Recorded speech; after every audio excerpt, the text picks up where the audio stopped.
राधे राधे, जय श्री कृष्णा। आप सभी को मेरे इस YouTube चैनल पर हार्दिक स्वागत है, अभिनंदन है।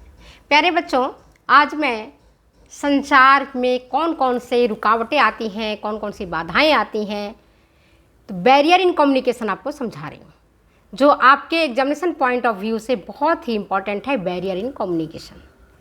जब हम संचार की बात करते हैं तो आपको पता ही है संचार कहलाता है क्या है और किसे हम संचार कहते हैं। संचार वही ना, जो हमने बोला वही आपको बात समझ में आया।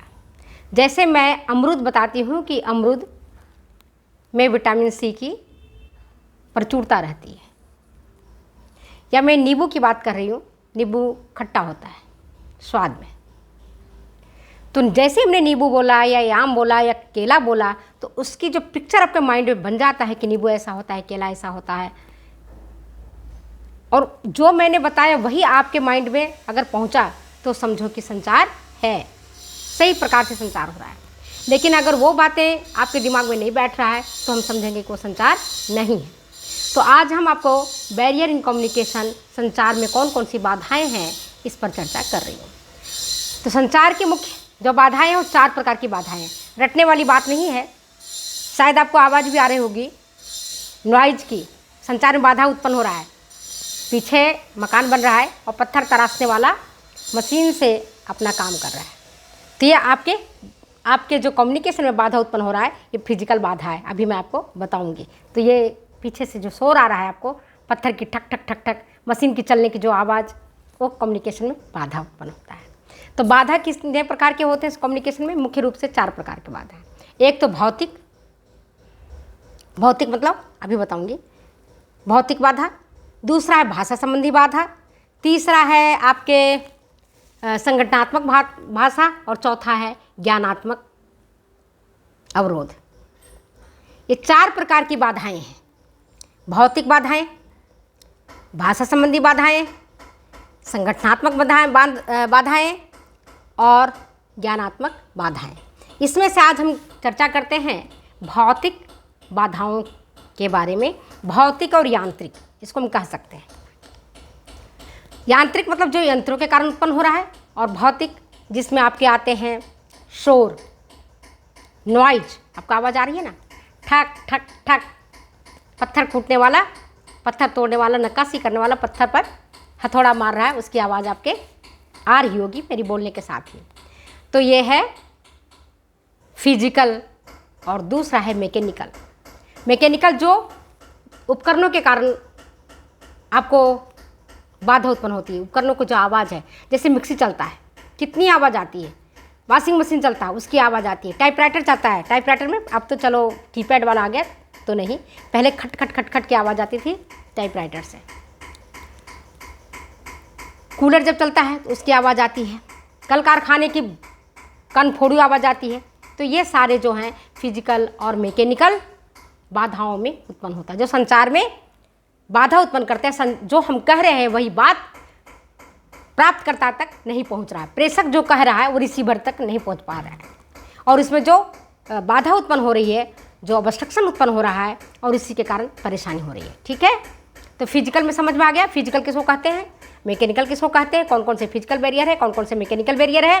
तो शोर, उसमें सबसे पहले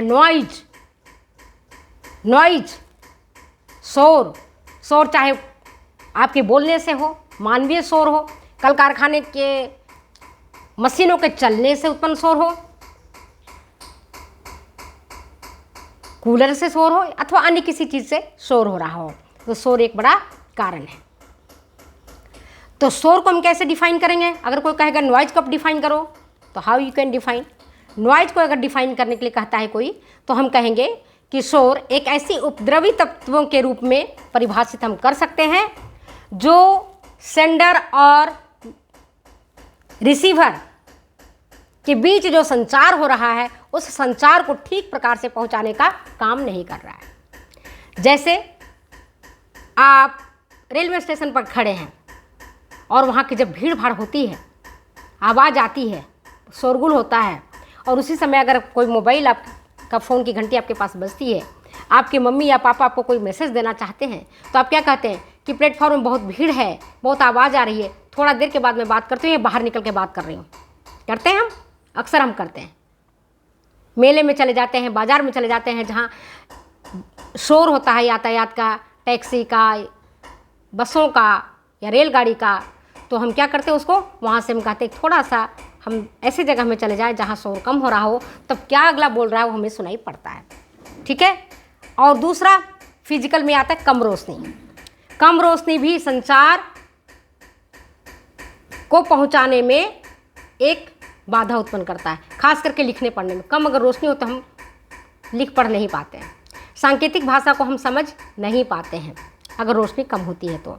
समय और दूरी भी फिजिकल कम्युनिकेशन बैरियर के अंतर्गत आता है।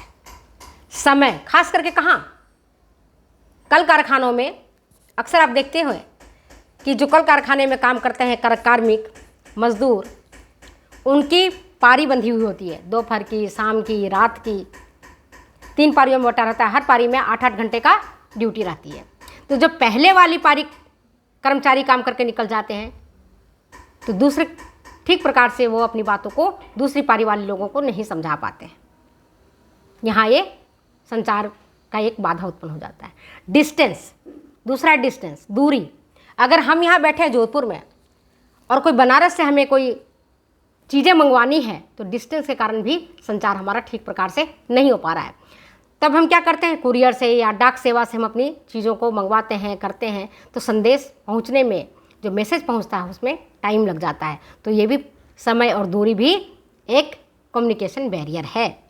इसके बाद अगर टेलीफोन और इंटरनेट का वायर ठीक प्रकार से काम नहीं कर रहा हो, इंटरनेट कनेक्शन नहीं आ रहे हो, आजकल गाँव में हर जगह तो टेलीफोन और इंटरनेट की सुविधा नहीं है। जहाँ टावर नहीं है वहाँ नहीं लगता है, टावर हो वहाँ लगता है। अब कहते हैं ना कनेक्शन नहीं आ रहा है, इंटरनेट कनेक्शन नहीं आ रहा है। तो क्या है इंटरनेट कनेक्शन? ये भी एक फिजिकल बैरियर ही है, जिसके कारण हम अपने संदेश को रिसीवर तक ठीक प्रकार से नहीं पहुंचा पा रहे हैं। इसके बाद माध्यम में अगर कोई खराबी आ जाए, ये भी आपके फिजिकल बैरियर है कम्युनिकेशन में। टेलीफोन के वायर में खराबी आ जाए, टेलीफोन लाइन खराब हो जाए, टेलेक्स मशीन खराब हो जाए, कंप्यूटर के कीबोर्ड ठीक प्रकार से काम नहीं करे, माइक में खराबी आ जाए, तो क्या होता है, अगर अक्सर आप सुनते हो लाउड स्पीकर में जब आवाज़ आती है तो आप हेलो हेलो करते हो, देखते हो आवाज़ ठीक प्रकार से आ रही है कि नहीं आ रही है। अन्यथा ऐसी आवाज़, कर्ण फाड़ू आवाज़ निकलता है माइक से कि आप संदेश नहीं दे पाते हो। दे पाते हैं हम संदेश? नहीं दे पाते हैं। इतनी शोरगुल भरी आवाज़ आती है, इतना बेकार आवाज़ आता है कि हम नहीं दे पाते हैं। ठीक है। तो माध्यम में खराबी होने से, इसके बाद अगर एकांत भंग होता है, डिस्टेंस इन प्राइवेसी अगर हो जाती है, डिस्टर्बेंस इन प्राइवेसी हो जाती है, डिस्टर्बेंस। अगर आप मतलब कि हमें लगातार कोई बहुत अच्छा, या आप अकेले में पढ़ रहे हो, एकांत में पढ़ रहे हो, उसी समय घंटी आपकी टेलीफोन की बज गई, आप क्या करते हो? आपकी एकाग्रता भंग हो जाती है। आप पढ़ते लिखते रहते हैं, वहाँ पर आपका पढ़ना लिखना थोड़ी देर के लिए रुक जाता है, क्योंकि आप जिस काम को एकाग्रचित से करना चाहते हैं वह काम एकाग्रचित्तता के साथ नहीं हो पा रहा है, तो एकांत भंग हो जाता है ना। जैसे अचानक से आप मीटिंग में हैं, आपको सूचना आती है हड़ताल हो रहा है। अभी कुछ दिन पहले मैं एग्जामिनेशन में गई थी ऑब्जर्वर बन के, जोधपुर के किसी स्कूल में। तो वहाँ पर कोई कॉम्पिटिटिव टेस्ट था जिसमें डायरेक्ट बच्चों की नौकरी होनी थी। लेकिन क्या हुआ कि आधे घंटे 1 घंटे के पश्चात पता चला कि पर्चा आउट हो गया है, क्वेश्चन पेपर आउट हो गए। तो जो बच्चे एकदम से परीक्षा दे रहे थे,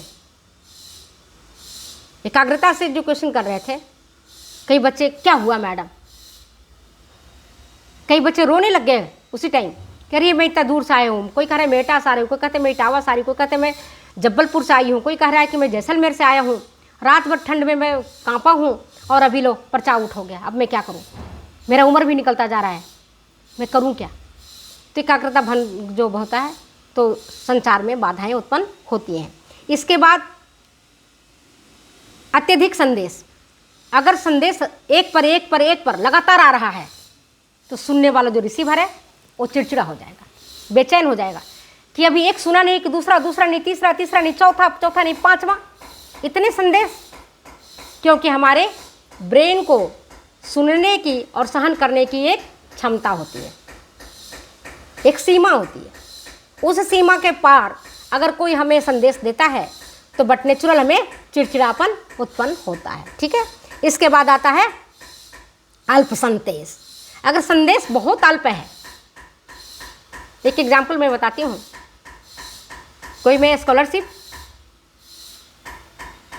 की इंचार्ज हूँ यहाँ CM स्कॉलरशिप का, तो उसमें एक मैसेज टाइप हो गया कि प्राचार्य का हस्ताक्षर करवाएं, प्राचार्य का हस्ताक्षर करवाएं। अल्प संदेश, एक एग्जाम्पल बता रहे हैं। तो अब ये होता है कि प्राचार्य का हस्ताक्षर कहाँ करवाएं, फॉर्म पर करवाना है, मूल निवास वाले पर करवाना है, कौन सा डॉक्यूमेंट्स पर करवाना है, कहाँ फॉर्म पर करवाना है, या फोटो पर करवाना है। तो क्या हुआ, अल्प संदेश हुआ, जिसका मैसेज ये पता नहीं चल रहा है कि कहना क्या चाह रहा है।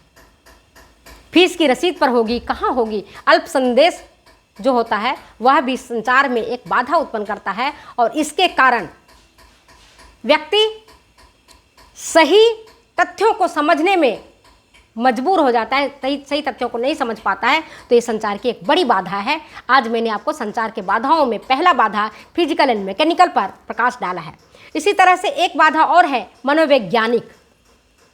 जब आप परेशान रहते हैं मानसिक रूप से, देखते हैं तनाव रहता है, अहं का टकराव होता है, तो आपको जल्दी थकान हो जाती है, आप मैसेज को सुन नहीं पाते। कई बार मैं भी देखती हूँ, मैं जल्दीबाजी में रहती हूँ, मुझे कॉलेज जाना होता है, मैं देखती हूँ मेरा चश्मा कहाँ पड़ा है, चश्मा मेरे सामने पड़ा रहता है, वही टेबल पर पड़ी रहती है, लेकिन मुझे वो चश्मा दिखाई नहीं पड़ता है। कहाँ चला गया आखिर वो चश्मा, किस स्थान में चश्मा चला गया, वो दिखाई हमें नहीं पड़ता है। तो ये भी एक बड़ा कारण है। तो चलिए मैं आज अपने वक्तव्यों को यहीं विराम देती हूँ, फिर मिलते हैं अगले वीडियो में अगली बातों के साथ। तब तक दो इजाज़त जाने की। Okay bye. वीडियो अच्छी लगती है कमेंट करें, शेयर करें, सब्सक्राइब करें। ओके।